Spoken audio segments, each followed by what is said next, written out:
Hi, today I want to talk about a few of the things that I've learned in my early 20s that I wish someone had told me.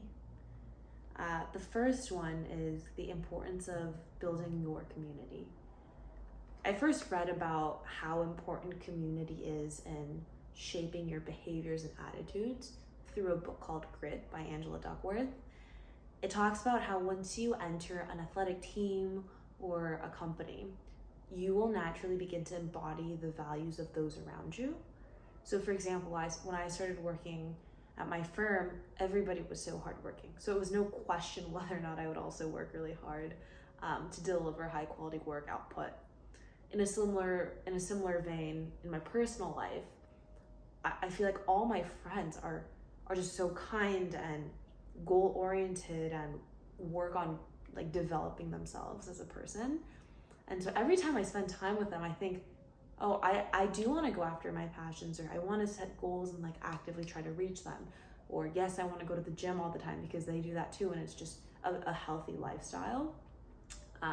Even more specifically, my friend Linda has this 2022 resolutions template that she sent around to her friends. And now each person has a tab in that Google Sheets template with your resolutions for the year and the actions that you're going to take to actually achieve that. And so it feels like I'm a little bit more accountable for my goals. I can't just write down what I want to do for the year and toss it out the window. And now I have a series of my own like Google Sheets that map my resolutions to my actions to whether or not I did those actions that day. And I feel like if I didn't have Linda in my life, like I wouldn't do that, and I would not do half the things on my list that I would do normally day to day. So that's been awesome.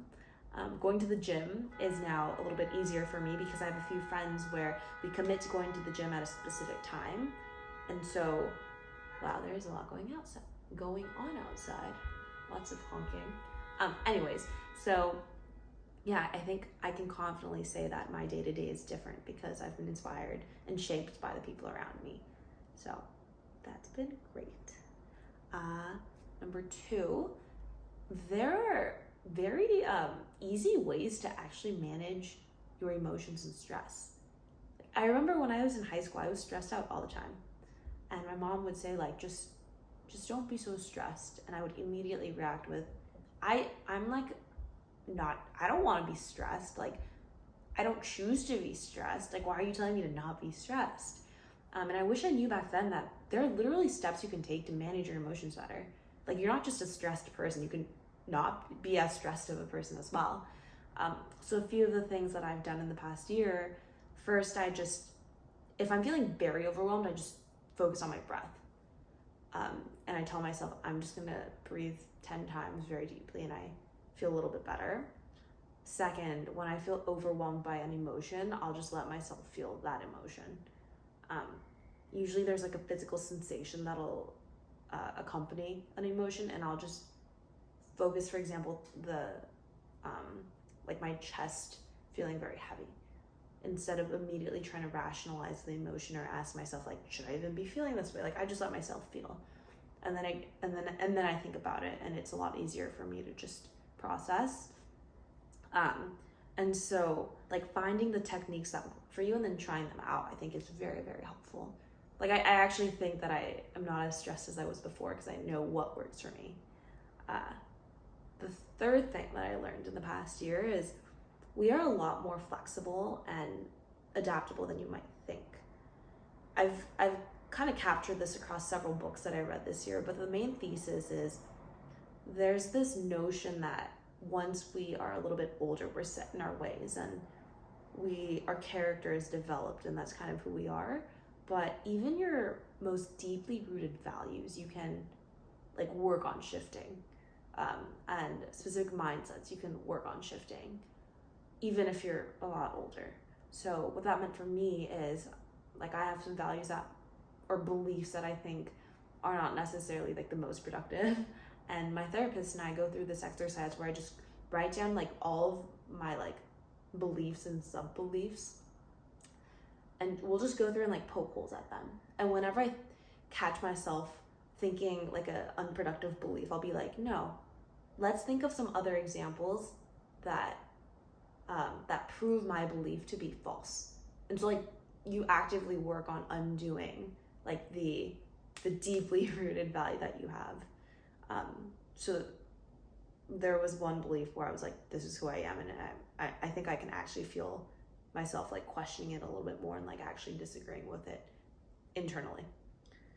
The fourth thing that I learned is sleep is so much more important than I ever thought. I got this from a book called Why We Sleep by Matthew Walker. He's a professor at Berkeley, and he said if there was a pill and the description of that pill was the exact description of what sleep would do for you, like that pill would be sold out. It would be expensive, it would be sold out.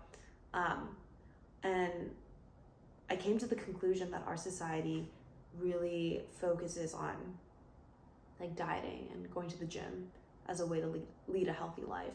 But sleep is so much more important than I ever realized. So I have a list of things that I learned that I thought were mind-blowing.